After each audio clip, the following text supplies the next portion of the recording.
লামাশহাদু রাজুলিম মিনহুম মা'আন নবী সাল্লাল্লাহু আলাইহি ওয়াসাল্লাম। নবীর সাহাবী নবীর সামনে আছে, নবী রাগ করছে সাহাবীর উপর। তাহলে বলেন তো সাহাবীর উপস্থিতিটা এটা কি অবস্থায়? রাগ অবস্থায়। বলেন কি অবস্থায়? সাঈদ ইবনে যায়েদ বলেন নবীর কোন একজন সাহাবী নবীর কাছে উপস্থিত হয়েছে এমন অবস্থায় যে ইয়াকবার ওয়াজহুহু, নবী রাগান্বিত অবস্থায় আছে। তো তিনি বলেন নবী রাগের অবস্থায় তার কোন সাহাবী নবীর সামনে উপস্থিত থাইকা যেই ফজিলত অর্জন করে, সাহাবী নবীর সামনে উপস্থিত এমন অবস্থায় যে নবী রেগে আছে, কয় রেগে থাকা অবস্থায়ও নবীর কোন সাহাবী নবীর সামনে উপস্থিত থাকা খায়রুম মিন আমালি আহাদিকুম উমরা ওয়ালাউ উম্মিরা উমারা নূহ। তোমাদের কেউ যদি নূহ নবীর হায়াত পাও, এই নূহ নবীর হায়াত পেয়ে যদি এই পরিমাণ আমল করো, নবীর কোন সাহাবী নবীর সামনে রাগান্বিত অবস্থায় যদি নবীর সামনে থাকে, তবু ওই উপস্থিতির যেই মর্যাদা তোমাদের কেউ নূহ নবীর হায়াত পেয়েও যদি আমল করো, এই আমল করেও নবীর এক সাহাবীর শুধু উপস্থিতির সমপর্যায়ে যেতে পারবে না। হাদিসটি আপনারা বুঝছেন? সাহাবী যে নবীর সামনে আছে, সান্নিধ্যটা কি? নবীজি কি হাসতেছে না রাগান্বিত অবস্থায়? এই রাগের অবস্থায় নবীর কোন সাহাবী নবীর সামনে আসে, এই অবস্থায় থাকাটাও যে কত ফজিলত সাহাবীর জন্য। তোমরা যদি নূহ নবীর জীবন পাও, এই জীবন পেয়েও যদি খালি আমল করো, তাও তোমাদের এই সারা জীবনের আমলের চাইতে ওই রাগের মুহূর্তে নবীর সামনে কোন সাহাবীর উপস্থিত থাকা এটা আরো দামি। এটা বলার পর নবীজি আকাশের দিকে তাকাইলেন। হাদিসে আছে নবীজি প্রায় সময় আকাশের দিকে তাকাইতেন। ওয়াকানা কাসীরাম মিম্মা ইয়ারফাউ রাসাহু ইলা সামা, তিনি প্রায় সময় মাথাটা আকাশের দিকে উঠাইতেন। তো আকাশের দিকে উঠিয়ে বললেন আন-নুজুমু আমানাতুন লিস-সামা, আকাশের দিকে মাথা উঠিয়ে বললেন নক্ষত্রগুলো আকাশের জন্য নিরাপত্তা স্বরূপ, নক্ষত্রগুলো আকাশের জন্য নিরাপত্তা স্বরূপ। ফাইদা যাহাবাতিন নুজুম আতাস সামাআ মা তুআদ, যখন নক্ষত্রগুলো বিদায় নিয়ে নিবে, আকাশের উপর সেই ওয়াদা চলে আসবে যে ওয়াদা আকাশকে করা হয়েছে, অর্থাৎ আকাশ ধ্বংস হয়ে যাবে, কিয়ামত হয়ে যাবে। বলেন তো আকাশের নিরাপত্তা কি? নক্ষত্র। এই নক্ষত্রগুলা যেদিন শেষ হয়ে যাবে, নবী বলেন আকাশও ধ্বংস হয়ে যাবে। এরপরে বলেন ওয়া আনা আমানাতুন লি আসহাবি, নবী বলেন আমি নবী মুহাম্মদ সাল্লাল্লাহু আলাইহি ওয়াসাল্লাম আমার সাহাবীদের জন্য আমি নবী নিরাপত্তা স্বরূপ। ফাইদা যাহাবতু, রাসূলুল্লাহ সাল্লাল্লাহু আলাইহি সাল্লাম বলেন আমি যেদিন চলে যাব, আতা আসহাবি মা ইউআদুন, আমার সাহাবীদের উপর ওই বিষয়গুলো আসতে থাকবে যা তাদেরকে ওয়াদা করা হয়েছে। সেগুলা কি? ফিতনা ফাসাদ একের পর এক আমার সাহাবীদের উপর আসতে থাকবে। ঠিকই আল্লাহ রাসূল বিদায় নেওয়ার পর সাহাবায়ে কেরামের কাছে একের পর এক বিভিন্ন ফিতনা ধরা দিয়েছে। আবু বকর সিদ্দিক রাদিয়াল্লাহু তাআলা আনহুর জামানায় তো আপনার যাকাত না দেওয়ার এক ফিতনা মাথাচাড়া দিয়ে উঠেছিল। ওমর ফারুক রাদিয়াল্লাহু তাআলা আনহুর জামানায়ও ফিতনা মাথাচাড়া দিয়ে উঠেছে। ওসমান গনি রাদিয়াল্লাহু তাআলা আনহুর সময় তো আপনার ফিতনা ভয়ঙ্কর রূপ ধারণ করছে, আর আলী রাদিয়াল্লাহু তাআলা আনহুর সময়ও ফিতনা আরো ভয়ঙ্কর রূপ ধারণ করছে। কেন? নবী বলেন আমি হলাম সাহাবীদের জন্য নিরাপত্তা স্বরূপ, আমি যতদিন আছি তারা নিরাপদ, আমি চলে যাব তাদের কাছে ফিতনা আসতে থাকবে। এরপর কি বলে দেখেন ওয়া আসহাবি আমানাতুন লি উম্মতি, আমার সাহাবীরা আমার উম্মতের জন্য নিরাপত্তা স্বরূপ। তাহলে বলেন আকাশের নিরাপত্তা নক্ষত্র, আকাশের নিরাপত্তা নক্ষত্র, সাহাবীদের নিরাপত্তা নবী, সুবহানাল্লাহ, সাহাবীদের নিরাপত্তা নবী, আমাদের নিরাপত্তা সাহাবী। সাহাবায়ে কেরামের নিন্দা করা এটা মুসলমানের জন্য কখনোই উচিত না, কখনোই মুসলমানদের জন্য এটা জায়েজ নাই সাহাবায়ে কেরামের নিন্দা করা, সাহাবায়ে কেরামের সমালোচনা করা।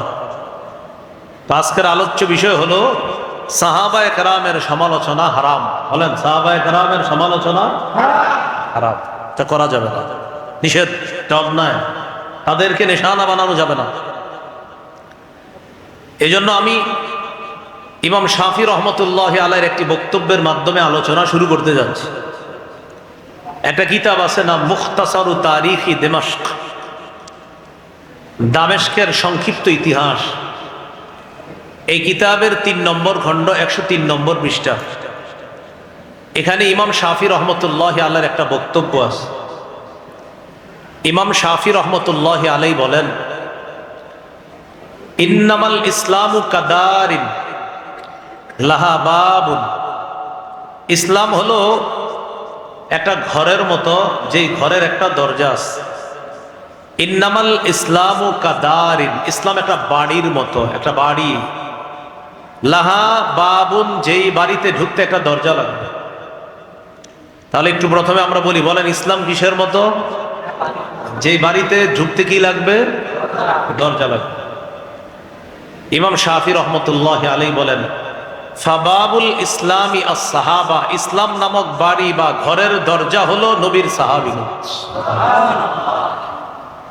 আপনারা উত্তর দিবেন, বলেন তো ইসলাম কিসের মতো? এই বাড়ির কি আছে? একটা। বলেন তো ইসলাম নামক বাড়ির দরজা কারা?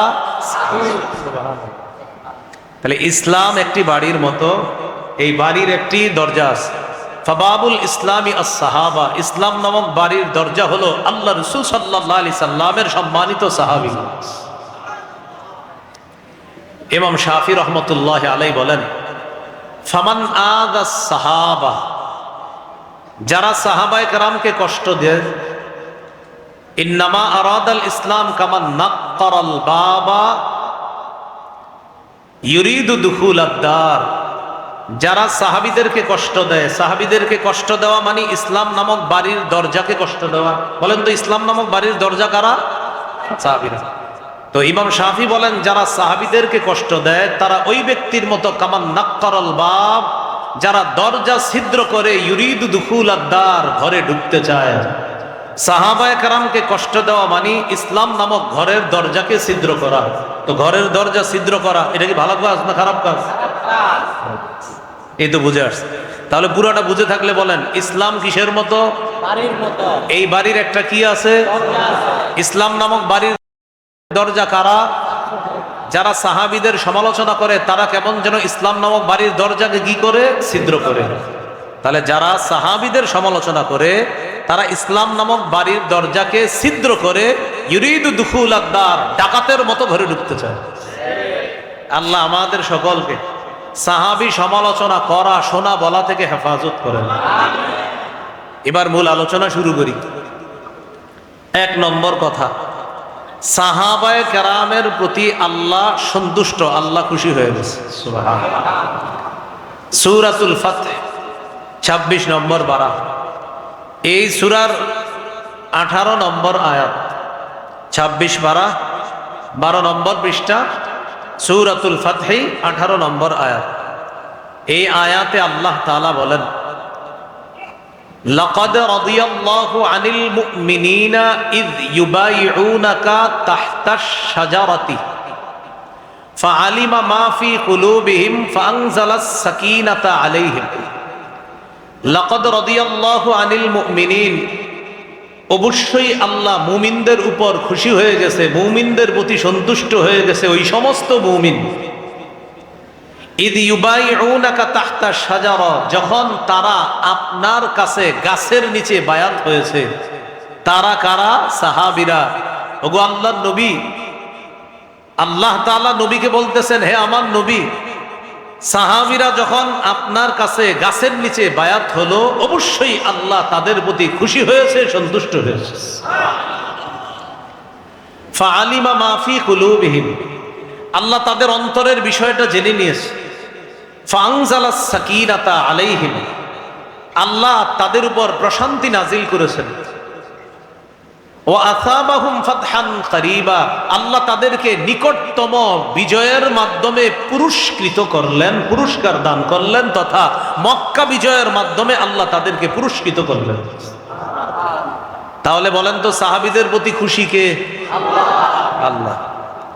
সূরা বাইয়িনার মধ্যে আছে রাদিয়াল্লাহু আনহুম ওয়া রাদু আন, 11 নম্বর পারায় আছে আল্লাহ তাআলা সাহাবায়ে কেরামের প্রতি খুশি, সাহাবীরাও আল্লাহর প্রতি খুশি। সুবহানাল্লাহ। বলেন তো সাহাবীরা কার প্রতি খুশি? আর আল্লাহ কাদের প্রতি খুশি? সাহাবীদের প্রতি। এই হলো প্রথম কথা, সাহাবীরা আল্লাহর প্রতি খুশি। তো যাদের প্রতি আল্লাহ খুশি, আচ্ছা ভাই তাদের সমালোচনা করে আমাদের লাভ কি? 2 নাম্বার, সাহাবায়ে কেরামের প্রশংসা আল্লাহ তাআলা কোরআনে করেছে, সুবহানাল্লাহ। সূরাতুল ফাতহ 29 নম্বর আয়াত, 26 নম্বর পারা, 14 নম্বর পৃষ্ঠা, সূরাতুল ফাতহ 29 নম্বর আয়াতে আল্লাহ বলেন, মুহাম্মাদুর রাসূলুল্লাহ, মুহাম্মদ সাল্লাল্লাহু আলাইহি ওয়াসাল্লাম আল্লাহর রাসূল, ওয়াল্লাযীনা মাআহু, মুহাম্মদ সাল্লাল্লাহু আলাইহি সাল্লামের সাথে যারা আছে সাহাবায়ে কেরাম, আশিদ্দাউ আলাল কুফার, তারা কাফেরদের প্রতি কঠোর, রুহামাউ বাইনাহুম, তারা আপোষের প্রতি সদয়, আপোষের প্রতি বড় মায়া রাখে, দয়া রাখে, সদয়, কিন্তু কাফেরদের প্রতি তারা কঠোর। নবী তারা কেমন জানেন? তারাহুম রুকআন সুজ্জাদা, আপনি তাদেরকে দেখবেন রুকুকারী, সেজদাকারী। সাহাবীদের রুকু সেজদার প্রশংসা আল্লাহ করছে। সীমাহুম, তাদের আলামত হলো ফি বুজুহিহিম মিন আসারিস সুজুদ, তাদের আলামত হলো তাদের চেহারার মধ্যে আপনি সেজদার চিহ্ন দেখতে পারবেন। হাবিব, আপনার সাহাবীরা তাদেরকে রুকু, তাদেরকে সেজদা অবস্থায়, রুকু অবস্থায় দেখবেন, তাদের আলামত তাদের চেহারার মধ্যে সেজদার চিহ্ন দেখবেন। সাহাবীদের রুকু সেজদার প্রশংসা কে করেছে? সাহাবীদের প্রতি খুশি কে? যিনি তাদের প্রতি খুশি, যিনি তাদের প্রশংসা করছেন, তাদের সমালোচনা করে আমাদের লাভ। তাহলে সাহাবীদের প্রশংসা করেছেন আল্লাহ। আল্লাহ বলেন, যালিকা মাসালুহুম ফিত তাওরাত, আপনার সাহাবীদের প্রশংসা শুধু কোরআনে না, তাওরাতের মধ্যেও সাহাবীদের দৃষ্টান্ত আলোচনা করা হয়েছে। এই গেল দ্বিতীয় আলোচনা। 3 নম্বর আলোচনা, কোরআনের এক আয়াতে আল্লাহ বলেছেন সাহাবায়ে কেরাম আল্লাহর নির্বাচিত বান্দা, সুবহানাল্লাহ। 19 পারা, শেষ পৃষ্ঠা, সূরাতুন নামল 59 নম্বর আয়াত, 19 পারা 20 নম্বর পৃষ্ঠা, হাফিজি কোরআন মাজিদ অনুযায়ী মানে শেষ পৃষ্ঠা বা 20 নম্বর পৃষ্ঠা, সূরাতুন নামলের 59 নম্বর আয়াতে আল্লাহ বলেন, ওয়াকুলিল হামদুলিল্লাহ ওয়া সালামুন আলা ইবাদিহিল্লাযীনা ইসতাফা। নবী আপনি বলেন আলহামদুলিল্লাহ, সমস্ত প্রশংসা আল্লাহর, ওয়া সালামুন আলা ইবাদিহিল্লাযীনা ইসতাফা, সালাম শান্তি আলা ইবাদিহি, তার ওই সমস্ত বান্দাদের প্রতি, আল্লাযীনা ইসতাফা, যাদেরকে আল্লাহ নির্বাচিত করেছেন। আয়াতের ব্যাখ্যায় সুফিয়ান সাউরি রহমতুল্লাহি আলাইহি বলেন, হুম আসহাবু মুহাম্মাদিন সাল্লাল্লাহু আলাইহি ওয়াসাল্লাম, আয়াতে আল্লাহ যাদেরকে নির্বাচিত বান্দা বলেছেন তারা হলো রাসূল সাল্লাল্লাহু আলাইহি সাল্লামের সাহাবীগণ। তাহলে রাসূলের সাহাবীগণ আল্লাহ তাআলা নির্বাচিত বান্দা। বিসমিল্লাহ। এইগুলো 3 নাম্বার কথা। আল্লাহ তাআলা নির্বাচিত বান্দা রাসূলুল্লাহ সাল্লাল্লাহু আলাইহি সাল্লামের সাহাবীগণ। তো 3টি কথা। সাহাবীদের প্রতি খুশি কে? সাহাবীদের রুকু সেজদার প্রশংসা করেছেন কে? 3। সাহাবীরা কার নির্বাচিত বান্দা? আল্লাহ। 4 নাম্বার, এই উম্মতের মধ্যে শ্রেষ্ঠ উম্মত সাহাবায়ে কেরাম, সারা পৃথিবীর মধ্যে শ্রেষ্ঠ উম্মত আমরা। বলেন আলহামদুলিল্লাহ। আমাদের মধ্যে শ্রেষ্ঠ সাহাবীগণ, সুবহানাল্লাহ। সারা পৃথিবীর উম্মতের মধ্যে শ্রেষ্ঠ উম্মত মুহাম্মদ সাল্লাল্লাহু আলাইহি সাল্লামের উম্মত, আর মুহাম্মদ সাল্লাল্লাহু আলাইহি সাল্লামের উম্মতের মধ্যে শ্রেষ্ঠ যারা হলো সাহাবায়ে কেরাম। সূরা আলী ইমরান 110 নম্বর আয়াতে আল্লাহ বলেন, কুনতুম খায়রা উম্মাতিন উখরিজাত লিন-নাস, তোমরাই হলো সর্বোত্তম উম্মত, উখরিজাত লিন-নাস, যাদেরকে মানুষের কল্যাণের জন্য বের করা হয়েছে। তা'মুরুনা বিল মা'রুফ, তোমাদের গুণ হলো তোমরা সৎ কাজের আদেশ করো, ওয়া তানহাউনা আনিল মুনকার, অসৎ কাজ থেকে নিষেধ করো, ওয়া তু'মিনুনা বিল্লাহ, তোমরা আল্লাহর প্রতি বিশ্বাস রাখো। এই আয়াতে শ্রেষ্ঠ উম্মত দ্বারা এক নাম্বার উদ্দেশ্য রাসূলুল্লাহ সাল্লাল্লাহু আলাইহি সাল্লামের সাহাবীগণ। তাহলে সাহাবীদের প্রতি আল্লাহ সন্তুষ্ট, সাহাবীদের প্রশংসা আল্লাহ করেছেন। সাহাবীগণ আল্লাহর নির্বাচিত বান্দা, সাহাবীগণ গোটা জাতির শ্রেষ্ঠ উম্মত হলো সাহাবীগণ। 5 নাম্বার, এটা আমার সাথে একটু বলেন, বলেন সাহাবীগণ এই উম্মতের নিরাপত্তা স্বরূপ। বলেন তো, নিরাপত্তা না থাকলে কেউ নিরাপদ থাকে? আমাদের জন্য নিরাপত্তা স্বরূপ কারা? তারা নাই বলে এই জন্য আমাদের উপর একের পর এক গজব আসতেছে, বিপদ আপদ আসতেছে। সহিহ মুসলিমের বর্ণনা 2531 নম্বর হাদিস, 2531। এই হাদিসটি মন দিয়ে শুনবো। আবু বুরদা রাদিয়াল্লাহু তাআলা তার বাবা থেকে বর্ণনা করেন। তার বাবা বলেন, একদিন আমরা রাসূলুল্লাহ সাল্লাল্লাহু আলাইহি সাল্লামের সাথে মাগরিবের নামাজ পড়লাম। এশার নামাজ আমরা পড়লাম একটু আগে, এর আগের নামাজটার নাম কি? মাগরিব। তিনি বলেন, সাল্লাইনাল মাগরিবা মা রাসূলিল্লাহি সাল্লাল্লাহু আলাইহি ওয়াসাল্লাম, আমরা আল্লাহ রাসূল সাল্লাল্লাহু আলাইহি ওয়াসাল্লামের সাথে মাগরিবের সালাত আদায় করলাম। নামাজ পড়ার পর আমরা কয়েকজন সাহাবী মসজিদে বসে আছি।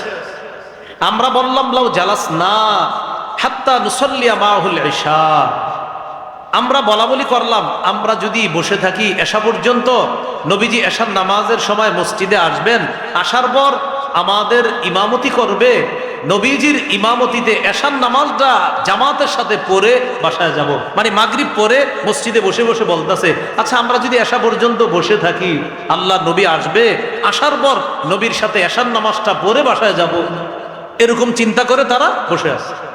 বিষয়টা কিন্তু সহজ। এই মসজিদ আছে, এখানে মাঠের সামনে একটা মসজিদ, এই মসজিদে আপনারা অনেকে মাগরিব পড়লেন, মাগরিব পড়ার পর বসে বসে জিকির করতেছেন, তেলাওয়াত করতেছেন, আর চিন্তা করলেন যেহেতু মাগরিবের পরে বসে আছি, একটু পরে এশার আজান দিয়ে দিবে, এশার নামাজটা ইমাম সাহেবের পিছনে পড়েই বাসায় যাই। হতে পারে কিনা বিষয়টা এরকম?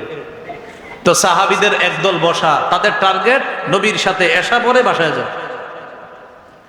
এক পর্যায়ে রাসূলুল্লাহ সাল্লাল্লাহু আলাইহি সাল্লাম বাসা থেকে বের হয়ে আসলেন মসজিদে। আসার পরে দেখে একদল সাহাবী বসা। নবীজি বললেন, মা জিলতুম হাহুনা, তোমরা এতক্ষণ এখানে বসা, মাগরিব পরে আর বাসায় যাওনি? তারা জবাব দিলেন, হুজুর আমরা এখানেই বসা, মাগরিব পরে আর বাসায় যাইনি।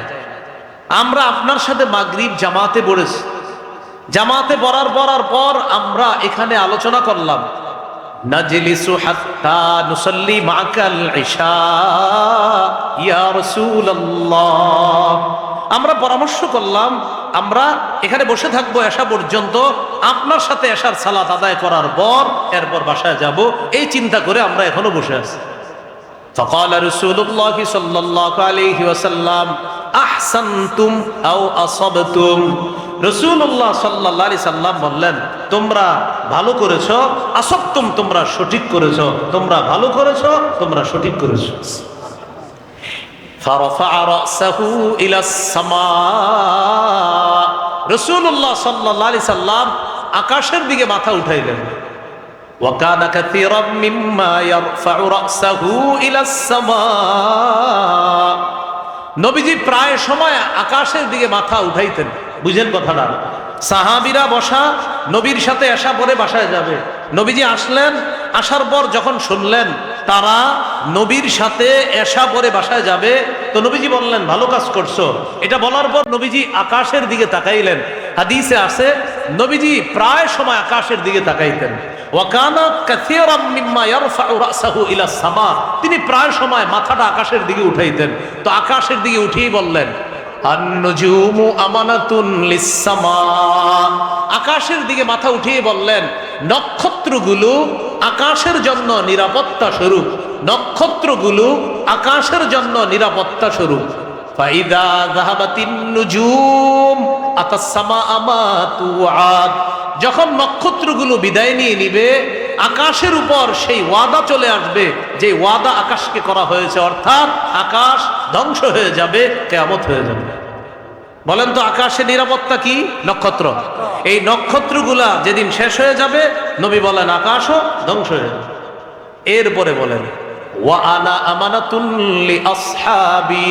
নবী বলেন, আমি নবী মুহাম্মদ সাল্লাল্লাহু আলাইহি ওয়াসাল্লাম আমার সাহাবীদের জন্য আমি নবী নিরাপত্তা স্বরূপ।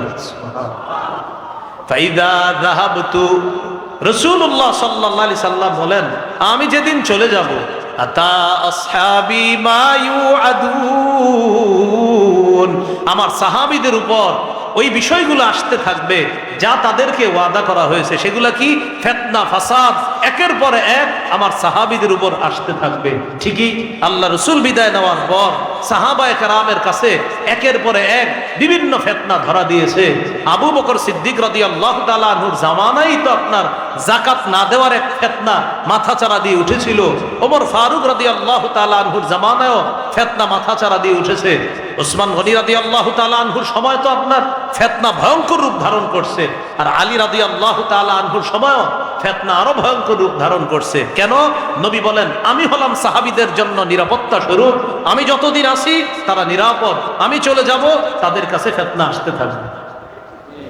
এরপর কি বলে দেখেন, ওয়া আসহাবি আমানাতুন লি উম্মতি, আমার সাহাবীরা আমার উম্মতের জন্য নিরাপত্তা স্বরূপ।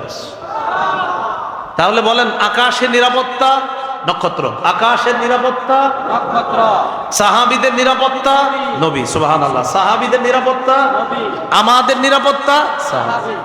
আকাশের নক্ষত্র হলো নিরাপত্তা স্বরূপ, সাহাবীদের জন্য নিরাপত্তা হলো মুহাম্মদ সাল্লাল্লাহু আলাইহি সাল্লাম, সাহাবীরা হলো আমাদের জন্য নিরাপত্তা স্বরূপ। নবী বলেন, ফাইদা যাহাবা আসহাবি, আমার সাহাবীগণ যখন বিদায় নিবে, আতা উম্মতি মা ইউআদুন, আমার উম্মতের উপর একের পর এক বিপর্যয়, বালা, মুসিবত, ফিতনা আসতে থাকবে।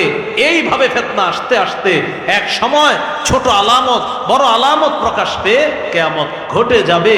এইভাবে আমার উম্মতেরও এই পৃথিবী থেকে বিলুপ্তি ঘটবে, তাদেরও বিদায় ঘটে যাবে। তাহলে আমাদের জন্য সাহাবায়ে কেরামকে নবী বললেন নিরাপত্তা স্বরূপ। পাঁচটি কথা আমরা শিখে ফেললাম। সাহাবীদের প্রতি আল্লাহ খুশি, সাহাবীদের রুকু সেজদার প্রশংসা আল্লাহ করেছেন, সাহাবীরা আল্লাহর নির্বাচিত বান্দা। 4 নাম্বার, সাহাবীরা গোটা জগতের শ্রেষ্ঠ উম্মত। আমরা হলাম উম্মতের মাঝে শ্রেষ্ঠ, আমাদের মধ্যে শ্রেষ্ঠ হলেন সাহাবায়ে কেরাম। 5 নাম্বার, সাহাবায়ে কেরাম এই উম্মতের জন্য কি স্বরূপ? নিরাপত্তা। 6 নম্বর, বলেন আমার সাথে, সাহাবীরা এই উম্মতের জন্য কল্যাণ।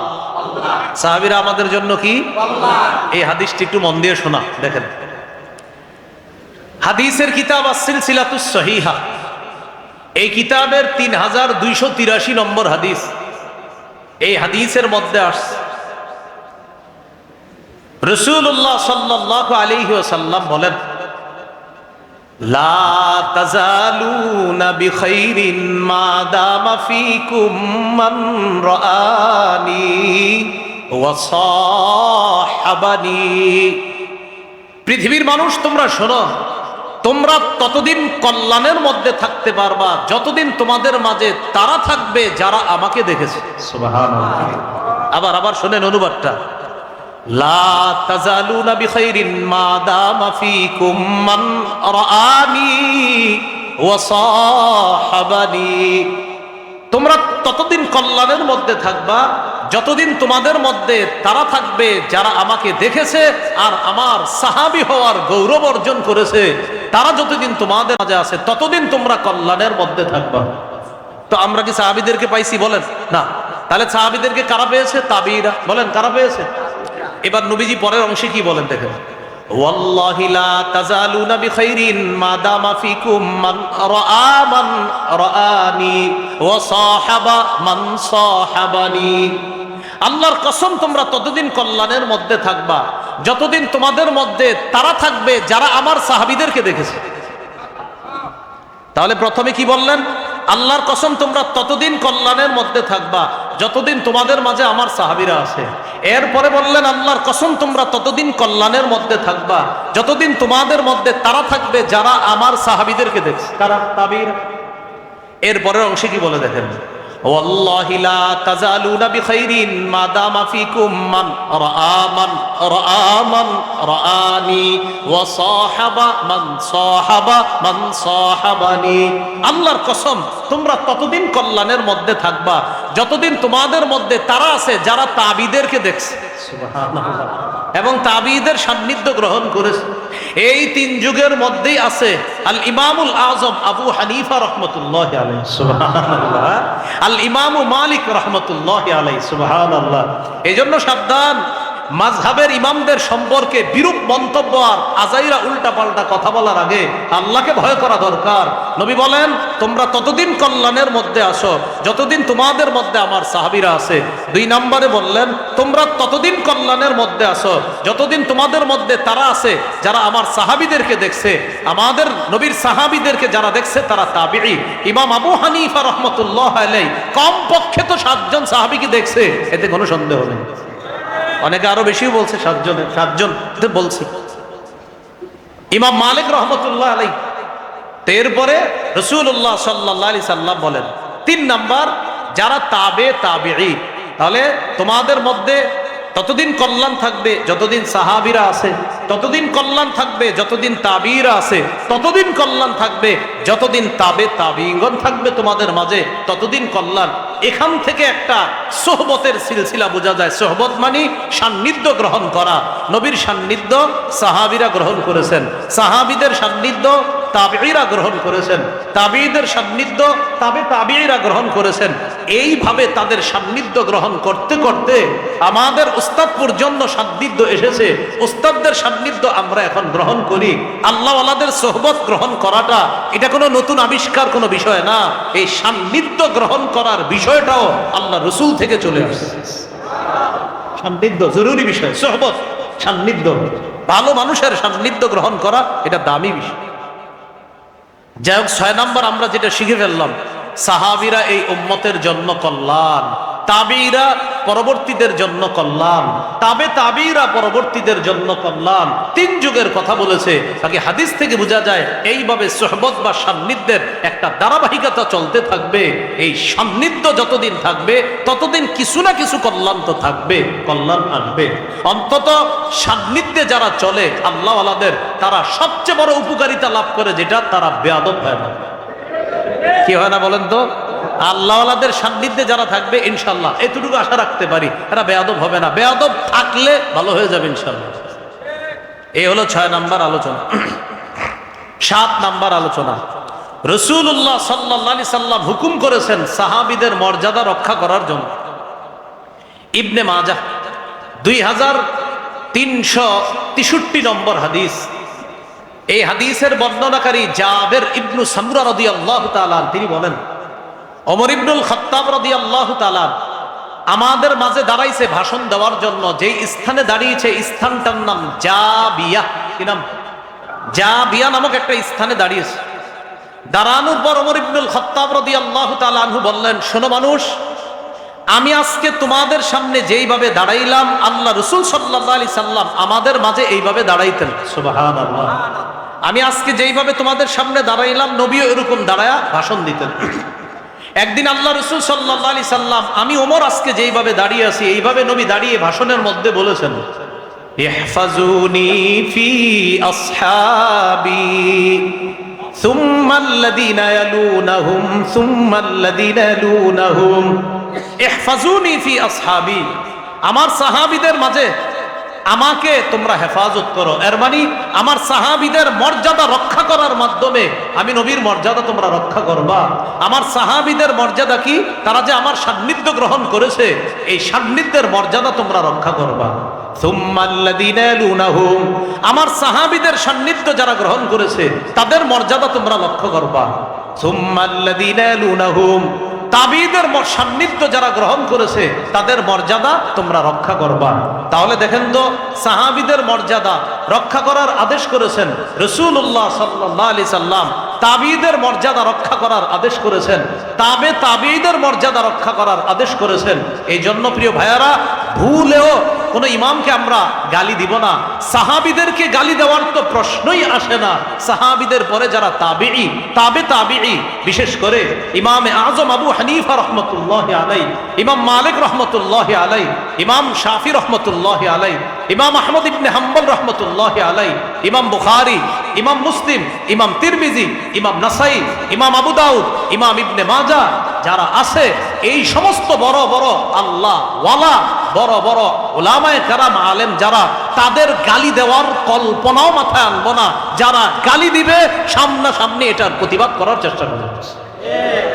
সাহাবীদের গালি তো প্রশ্নই আসে না। পরবর্তী যারা, তাদেরকেও আমরা সাবধান, তাদের মর্যাদাও রক্ষা করব। সাহাবীদের মর্যাদাও রক্ষা করব, তাবিঈদের মর্যাদা রক্ষা করব, তাবিঈদের মর্যাদাও আমরা রক্ষা করব ইনশাআল্লাহ। এগুলো 7 নাম্বার কথা। 8 নাম্বার কথা, বলেন আমার সাথে, সাহাবায়ে কেরামকে গালি দেওয়া হারাম। সাহাবীদেরকে গালি দেওয়া কি? এই ব্যাপারে কয়েকটা দৃষ্টান্ত দিয়ে শোনেন মন দিয়ে। 1 নম্বর দৃষ্টান্ত, হাদিসের একটা কিতাব আছে নাম আল জামিউস সগীর। এই কিতাবের 8715 নম্বর হাদিস। এই হাদিসের মধ্যে আছে রাসূলুল্লাহ সাল্লাল্লাহু আলাইহি সাল্লাম বলেন, মান সাব্বা আসহাবি, যে আমার সাহাবীদেরকে গালি দেয়, আলাইহি লানাতুল্লাহ, তার উপর আল্লাহর অভিশাপ, ওয়াল মালাইকা, ফেরেশতাদের অভিশাপ, ওয়ান নাসি আজমাইন, সমস্ত মানুষের অভিশাপ। তাহলে বলেন তো, সাহাবীদেরকে যারা গালি দেয় তাদের উপর কার অভিশাপ? 2, কাদের অভিশাপ? ফেরেশতা। 3, সমস্ত মানুষের। এটা একটু বলবেন মনে রাখার জন্য। সাহাবীদেরকে যারা গালি দেয় তাদের উপর কার অভিশাপ? এরপরে কার অভিশাপ? 3 নাম্বার, কার অভিশাপ? মনে থাকবেন ইনশাআল্লাহ। তাহলে সাহাবীদেরকে গালি দেওয়ার চিন্তা কখনো মাথায় আনবো? তাবিঈদেরকে, তাবিঈদেরকে না, তাদের মর্যাদা আমরা রক্ষা করব, তাদেরকে আমরা গালি দিব না। তো সাহাবীদেরকে গালি দেওয়া হারাম, একটা দৃষ্টান্ত পাইলাম। 2 নাম্বার দৃষ্টান্ত, সাহাবীদেরকে গালি দিতে রাসূল সাল্লাল্লাহু আলাইহি সাল্লাম সরাসরি নিষেধ করছে। সহিহ বুখারী 3673 নম্বর হাদিস। এই হাদিসের মধ্যে আছে রাসূলুল্লাহ সাল্লাল্লাহু আলাইহি সাল্লাম বলেন, লা তাসুব্বু আসহাবি, মানুষ সাবধান, আমার সাহাবীদেরকে গালি দিও না। দেখেন তো কত গুরুত্বপূর্ণ কথা, নবী কেমনে বলতেছে, লা তাসুব্বু আসহাবি, আমার সাহাবীদেরকে গালি দিও না তোমরা। ফালাউ আবনা আহাদাকুম আনফাকা বিসলা যাহাবিন উহুদা, তোমাদের কেউ যদি উহুদ পাহাড় পরিমাণ স্বর্ণ আল্লাহর রাস্তায় সদকা করো, দান করো। আমাদের এই জায়গার কেউ উহুদ পরিমাণ স্বর্ণ আল্লাহর রাস্তায় দান করছে, মনে করেন করে ফেলছে। নবী বলেন, মা বালাগা মুদ্দা আহাদিহিম ওয়ালা নাসিফা, আমার সাহাবীদের 1 মুদ পরিমাণ, সামান্য একটু পরিমাণ দান, সামান্য একটু পরিমাণ দান করার যেই সওয়াবটা আছে, তোমরা উহুদ পাহাড় পরিমাণ স্বর্ণ দান করেও আমার সাহাবীর ওই সামান্য পরিমাণ সওয়াবের কাছেও বুঝতে পারবে। সামান্য একটু। তাহলে লা তাসুব্বু আসহাবি, সাহাবীদেরকে গালি দিও না। সোজা কথা ভাই, সাহাবীদেরকে নবী গালি দিতে নিষেধ করছে, বাস, এরপরে তার কোনো কথাই থাকে না।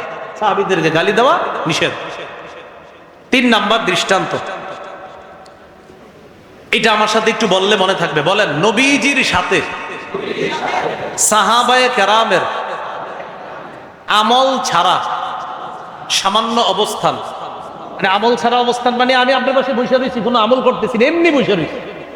সাহাবীদের কেউ নবীর মজলিসে এমনি বসা, কিচ্ছু বলে নাই, ভাই নবীর কাছে এমনি বসে রয়েছে, সুবহানাল্লাহ আলহামদুলিল্লাহ, কিচ্ছু বলে নাই, শুধু নবীর সামনে বসা, বাস এতটুকুই। আব্দুল্লাহ ইবনে আব্বাস রাদিয়াল্লাহু তাআলা আনহুমার বর্ণনা, তাখরিজু শরহিত তাহায়া 693 নম্বর হাদিসের মধ্যে তিনি বলেন, লা তাসুব্বু আসহাবা মুহাম্মাদিন সাল্লাল্লাহু আলাইহি ওয়াসাল্লাম, তোমরা মুহাম্মদ সাল্লাল্লাহু আলাইহি সাল্লামের সাহাবীদেরকে গালি দিও না। শোনো, ওয়াল্লাহ, আল্লাহর কসম, লামুকামু আহাদিহিম মাআহু সাআতান, ইয়ানি মা'আন নবী সাল্লাল্লাহু আলাইহি ওয়াসাল্লাম খায়রুম মিন আমালি আহাদিকুম 40 সানা। নবীর সাহাবী নবীর কাছে বসা, এমনি বসা রয়েছে, কোনো ইবাদত বন্দেগী কিচ্ছু করে না, এমনি বসা।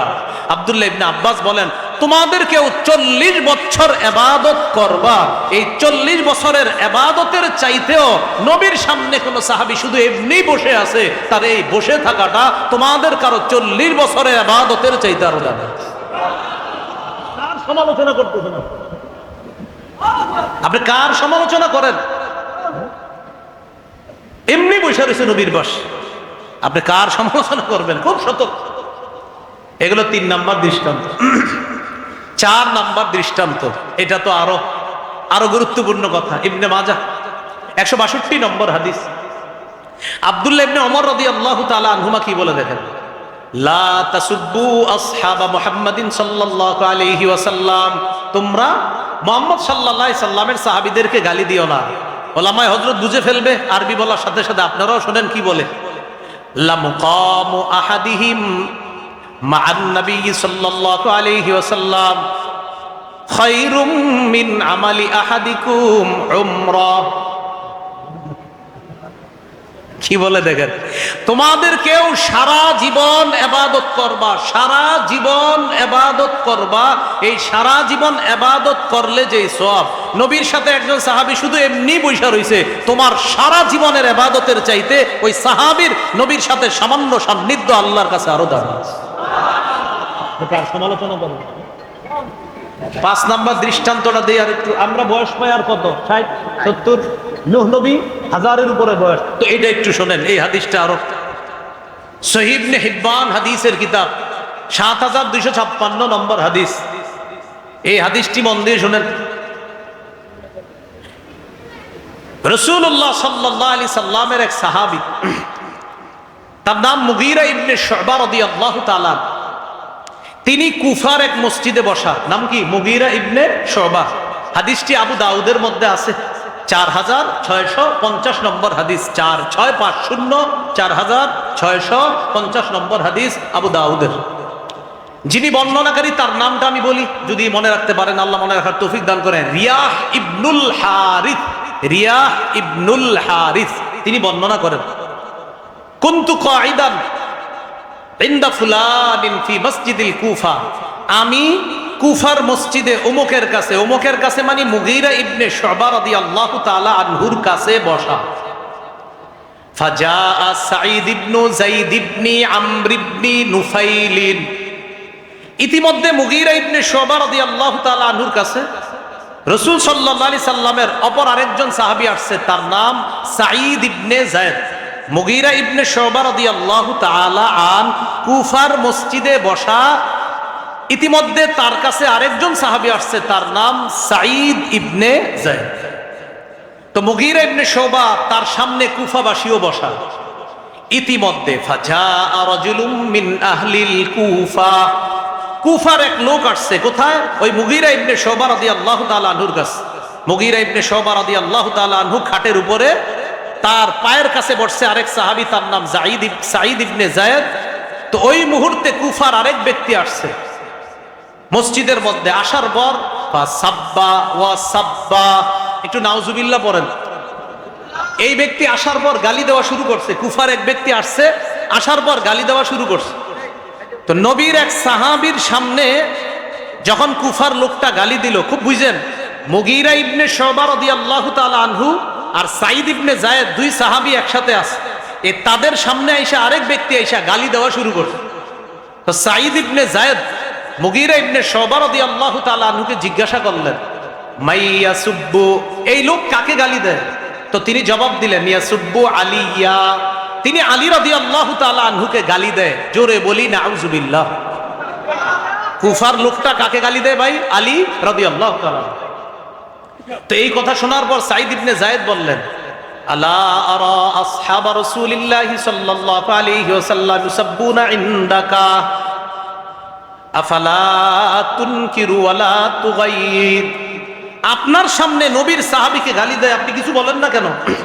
এক সাহাবী আরেক সাহাবীকে বলতেছে, আপনার সামনে নবীর সাহাবী হযরত আলীকে গালি দেওয়া হচ্ছে, আপনি কিছু বলেন না? এই কথা বলার পর সাঈদ ইবনে যায়েদ বলেন, আমি আল্লাহ রাসূলকে বলতে শুনেছি, আবু বকরিন ফিল জান্নাহ ওয়া উমারু ফিল জান্নাহ ওয়া উসমানু ফিল জান্নাহ ওয়া আলিয়ুন ফিল জান্নাহ। সুবহানাল্লাহ। 10 জন সাহাবীর নাম বলে ফেলছে। নবীজি বলছেন আবু বকর জান্নাতি, ওমর জান্নাতে, ওসমান জান্নাতে, আলী জান্নাতে। আর এই লোক হযরত আলীকে গালি দিতেছে, নাউজুবিল্লাহ।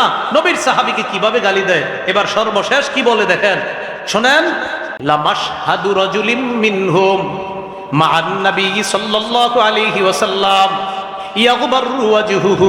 এই হাদিসটি বুঝতে হবে, এই অংশটা সবাই একটু আমার দিকে তাকান, এই অংশটা বুঝতে হবে। নবীর সাহাবী নবীর সামনে আছে, নবী রাগ করছে সাহাবীর উপর। তাহলে বলেন তো সাহাবীর উপস্থিতিটা এটা কি অবস্থায়? রাগ অবস্থায়। বলেন কি অবস্থায়?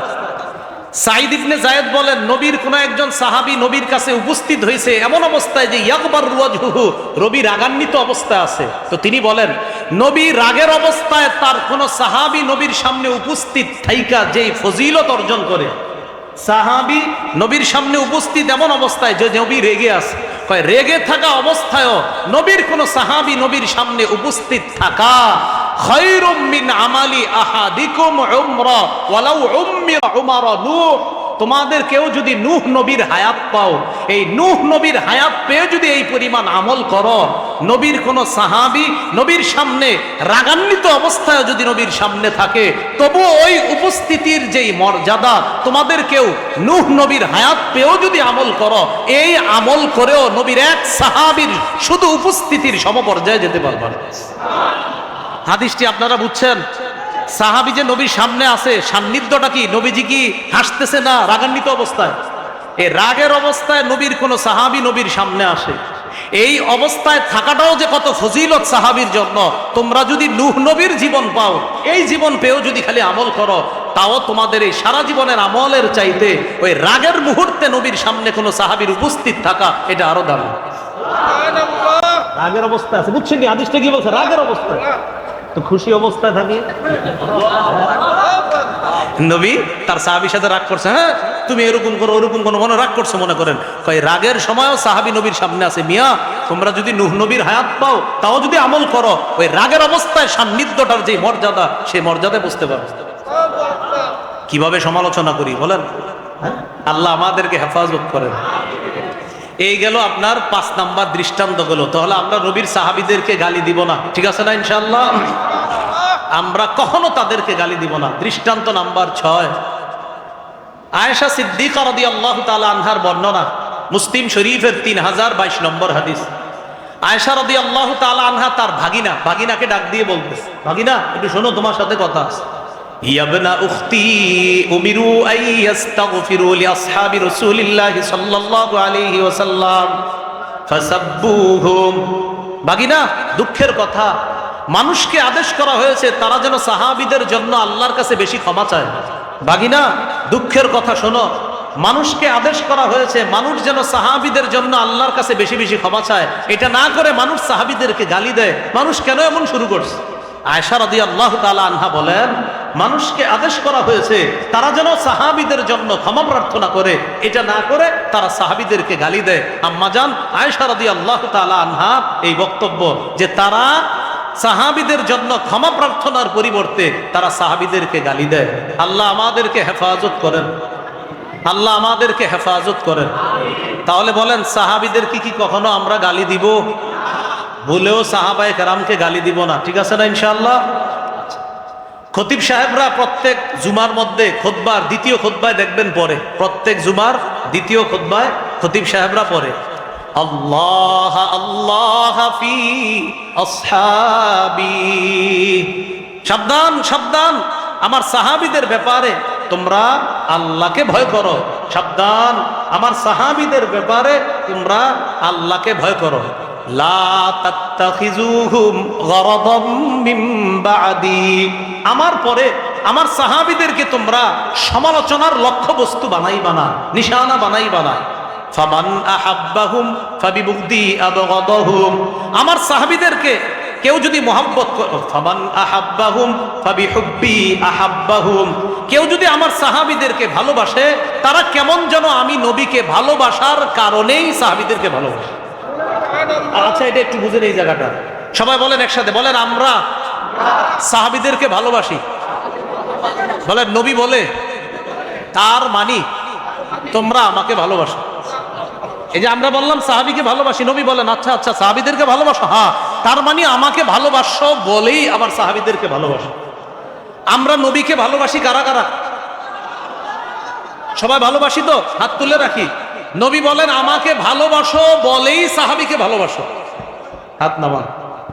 তাহলে নবী বলেন আমার সাহাবীদেরকে যারা ভালোবাসে কেমন যেন আমাকে ভালোবাসার কারণেই সাহাবীকে ভালোবাসে। সুবহানাল্লাহ। ওয়ামান আবগাদাহুম ফাবিবুগদি আবগাদাহুম, যারা আমার সাহাবীর সমালোচনা করে, যারা তাদেরকে কষ্ট দেয়, যারা তাদেরকে নিশানা বানায়, তারা কেমন যেন আমার প্রতি বিদ্বেষ রাখে বলে আমার সাহাবীদের প্রতি বিদ্বেষ রাখে।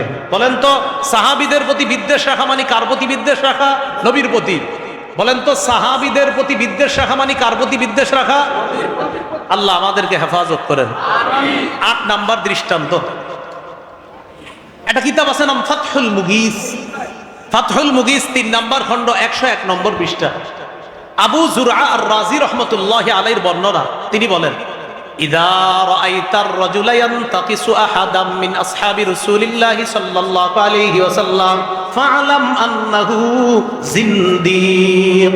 অনুবাদটা সবাই মিলে করি, বলেন যখন তুমি দেখবে, বলেন কোন ব্যক্তি নবীর সাহাবীকে ছোট করে, নবীর সাহাবীর সমালোচনা করে, নবীর সাহাবীর নিন্দা করে, তুমি জেনে নিবা ওই ব্যক্তি জিন্দিক। বলছে ওই ব্যক্তিরে, তাহলে বলছেন কেউ যদি নবীর সাহাবীর সমালোচনা করে, নবীর সাহাবীর নিন্দা করে, তাহলে তুমি মনে রাখবা, তুমি জেনে নিবা সে জিন্দিক। জিন্দিক হওয়ার কারণে নবীর সাহাবীর সমালোচনা। আল্লাহ আমাদেরকে হেফাজত করেন। মনে আসেনি কয় নাম্বার আলোচনায় ছিলাম? 8 নাম্বার। 8 নাম্বার আলোচনা, নবীর সাহাবীদেরকে গালি দেওয়া যাবে না। এখানে দৃষ্টান্ত দিলাম 8টা। সর্বশেষ আলোচনা 9 নাম্বার। নবীর সাহাবীদের মধ্যে একজন মজলুম সাহাবী, যাকে আমরা খালি নিশানা বানাই প্রত্যেক বছর মুহররম মাসে, তার নাম আমিরে মুআবিয়া রাদিয়াল্লাহু তাআলা আনহু। কোন সাহাবী? তার ব্যাপারে একটু শুনি। তিরমিজির হাদিস 3842, 3842 নম্বর হাদিস। এই হাদিসের মধ্যে আসছে রাসূলুল্লাহ সাল্লাল্লাহু আলাইহি সাল্লাম বলেন আল্লাহুম্মা জাআলহু হাদিয়া মাহদিয়া ওয়াহদি বিহি। আল্লাহ আপনি মুআবিয়াকে হেদায়েত দান করেন। আল্লাহ আপনি মুআবিয়াকে পথপ্রাপ্ত বানায়া দেন। আল্লাহ মুআবিয়ার মাধ্যমে আপনি অসংখ্য মানুষকে হেদায়েত দান করেন। নবী কি বললেন? আল্লাহ আপনি মুআবিয়াকে এমন বানান যে আল্লাহুম্মা জাআলহু হাদিয়া, মুআবিয়াকে এমন বানান যে অন্য মানুষকে সে পথ দেখাবে, সঠিক পথ দেখাবে, তাকে এমন বানান।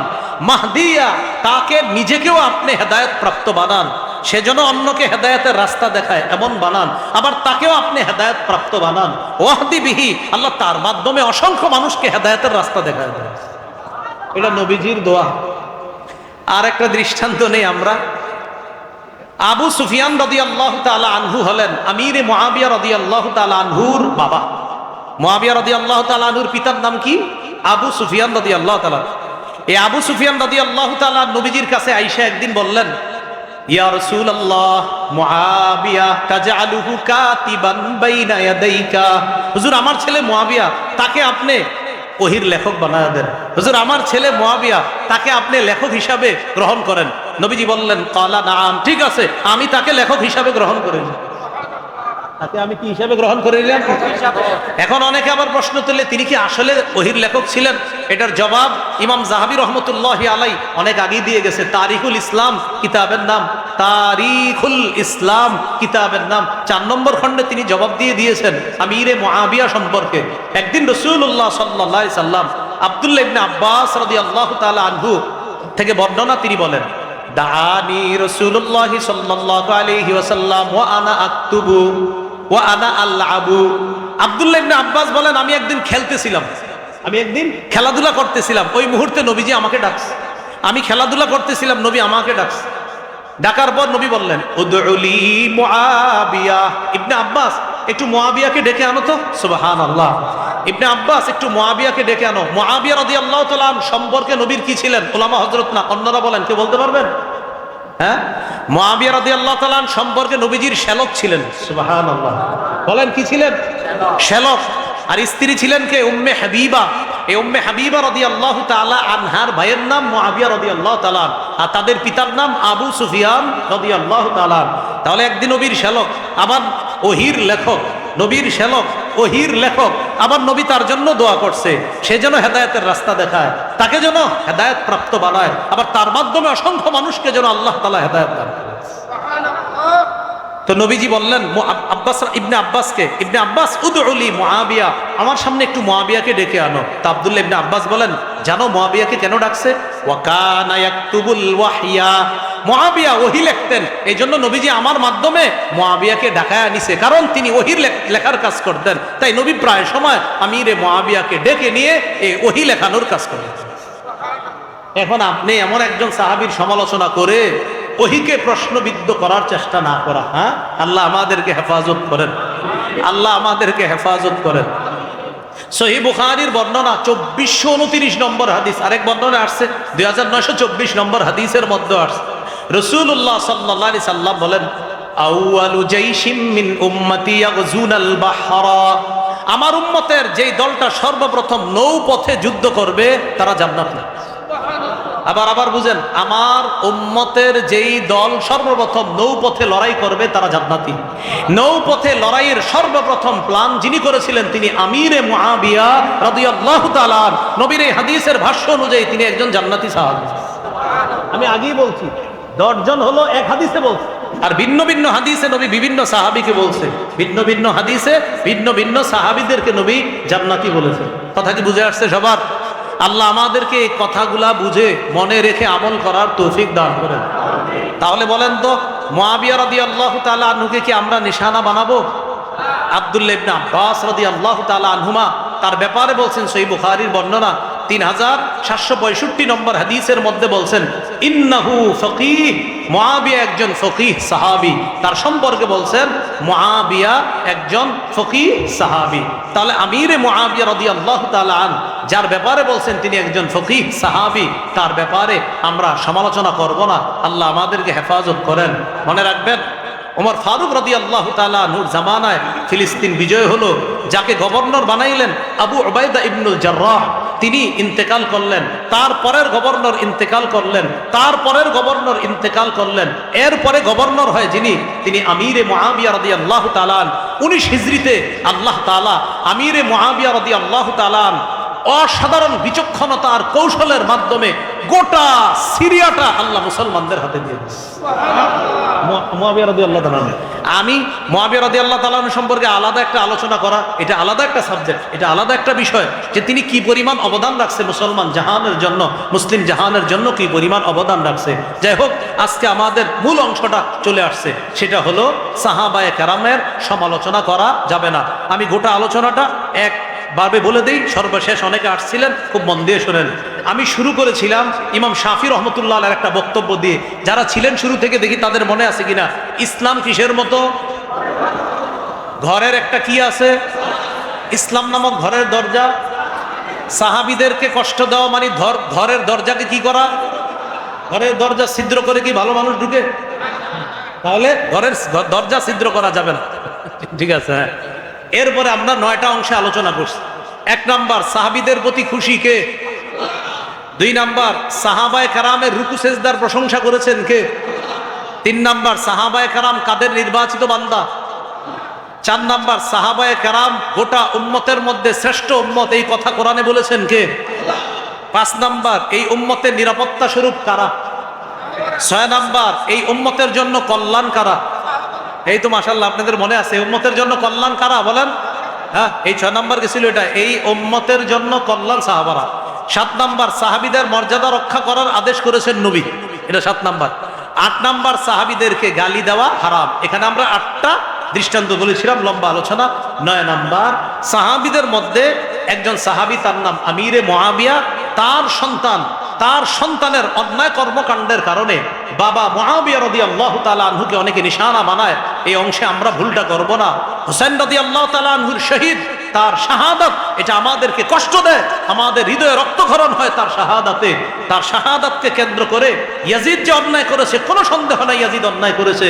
ইয়াজিদের জুলুম নিয়ে অবশ্যই আলোচনা হওয়া দরকার, ওবায়দুল্লাহ বিন জিয়াদের আলোচনা নিয়ে আলোচনা দরকার, শিমারের জুলুম নিয়ে আলোচনা দরকার। তো এটা কেন্দ্র করে ইয়াজিদের বাবা নবীর জলিল কদর সাহাবী মুআবিয়া রাদিয়াল্লাহু তাআলা আনহুকে আমরা নিশানা বানাবো না, তাকে আমরা সমালোচনার লক্ষ্যবস্তু বানাবো না, আমরা কোন সাহাবীর সমালোচনা করব না। কারণ নূহ নবীর হায়াত পায়াও যদি ইবাদত করি, নবীর আগ অবস্থায় কোন সাহাবী নবীর সামনে উপস্থিত আছে, তারপরেও এই উপস্থিতির মর্যাদার সমপরিমাণ এই উম্মত নূহ নবীর মতো বয়স পেয়েও যদি ইবাদত করে, তাও ওই পরিমাণে বুঝতে পারে। মনে আছে না কথাটা? এটা বুঝছেন নি সবাই? এটা খালি একটু মনে রাখবেন, এখন থেকে বুঝাইবে দেননি। ভাই শোনো, মনে করো নবীর সামনে এক সাহাবী দাঁড়ায় রয়েছে, আর নবীজি তার উপর অসন্তুষ্ট, মানে একটু রাগ করছে সাহাবীর প্রতি। এই যে রাগ অবস্থায় নবীর সামনে সাহাবী দাঁড়ায় রয়েছে, এই অবস্থানটাও এত মর্যাদার। আমি তুমি যদি নূহ নবীর হায়াত পায়া সারা জীবন ইবাদত করি, আমাদের সারা জীবনের ইবাদতের চাইতেও নবীর আগের অবস্থায় যে সাহাবী তার সামনে দাঁড়ানো, এই সান্নিধ্যের সমপরিমাণ বুঝতে পারবো। এই দৃষ্টান্তটা মনে থাকবেন ইনশাআল্লাহ। আল্লাহ আমাদের সকলকে যে কথাগুলো বললাম শুনলাম, সাহাবায়ে কেরামের অংশটা মর্যাদা, মুহররম মাস আসলে তাদের মর্যাদা আমরা ক্ষুণ্ণ করব না, তাদের মর্যাদা আমরা রক্ষা করব। উস্তাদে মুহতারাম আলোচনা করবেন, এরপর হযরত মাওলানা হাফিজুর রহমান সিদ্দিকী সাহেব আলোচনা করবেন। আমরা খুব সুন্দরভাবে জমে জমে বসে যাই। আল্লাহ তাআলা আমাদের সকলকে যে কথাগুলো শুনলাম বললাম আমল করার তৌফিক দান করেন। মাহফিলের একটা আদব হলো, আলোচক যাওয়ার পর পরে যিনি বসে ওই অবস্থায় মুসাফা করার প্রয়োজন নেই। মুসাফা করলে মাহফিলের সৌন্দর্যতা নষ্ট হয়। সবাই জমে জমে থাকি, মুসাফা করার জরুরি না।